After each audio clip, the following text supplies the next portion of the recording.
Пациенты очень довольны. Во-первых, это время, деньги. Им приходилось ездить на Зрань, ходить в частные кабинеты. А сейчас удобно, здесь все на месте, бесплатно.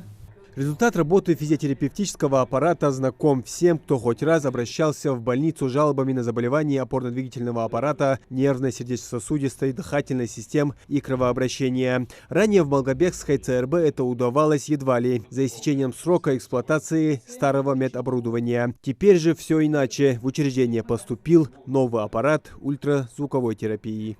Аппарат очень хороший, имеет широкое применение в терапевтической практике. Очень удобен в применении. Раньше у нас был подобный аппарат, но он был старого образца. А этот совершенствованный, новый, имеет сенсорную панель. Ты задаешь ему диагноз, он выдает все параметры. То есть ничего включать не надо. Ни время, ни интенсивность, ни продолжительность, все, ничего не надо. Он сам выдает все. Новый аппарат отмечен рядом российских и зарубежных докторов как один из самых действенных в лечении заболеваний, как остеоартроз, подагра, хронический бронхит, пневмония, хронический колит и многие другие. Оказывает противовоспалительный и обезболивающий эффект, улучшает крово-лимфообращение. Так и Тамара Картоева уже неделю ходит на процедуры физиотерапии. Пациентка обратилась в больницу с артритом, узнав, что сюда завезли новое оборудование. Да, очень удобно. Это уже 5-6 процедура, боли снизились. Новым оборудованием могут похвастаться и врачи отделения ультразвуковой и функциональной диагностики. Этот аппарат для проведения УЗИ сердца выдает точную эхокардиограмму по всем показателям. ЭХКГ позволяет определить размеры полости сердца, в режиме реального времени оценить состояние клапанного аппарата, его сокращаемость и первые признаки ишемической болезни сердца. Испытать оборудование в действии решили и мы. На данный момент острой патологии здесь я у вас не вижу. Небольшие изменения по типу легких регургитаций присутствуют.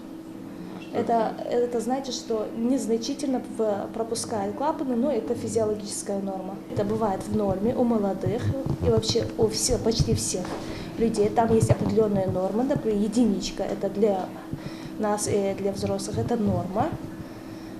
На единичку, если у нас клапаны пропускают, уже если больше, это патология.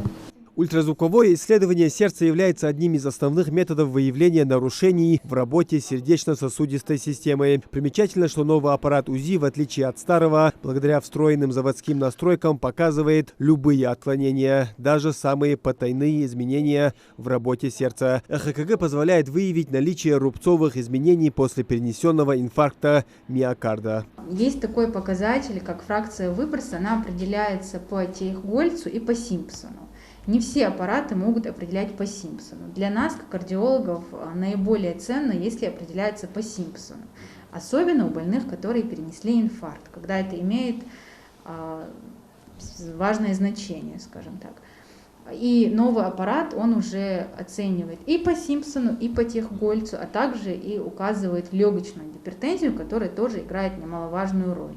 Благодаря новым аппаратам УЗИ и физиотерапии пациентам доступно качественное бесплатное исследование. Как признаются врачи, часто им приходилось направлять специалистов в различные медучреждения для необходимых исследований, а это затраты сил, нервов и средств. Проблемы остались позади в рамках реализации программы «Модернизация первичного звена здравоохранения». Муслим Ганиев, Адам Мережков, Новости 24.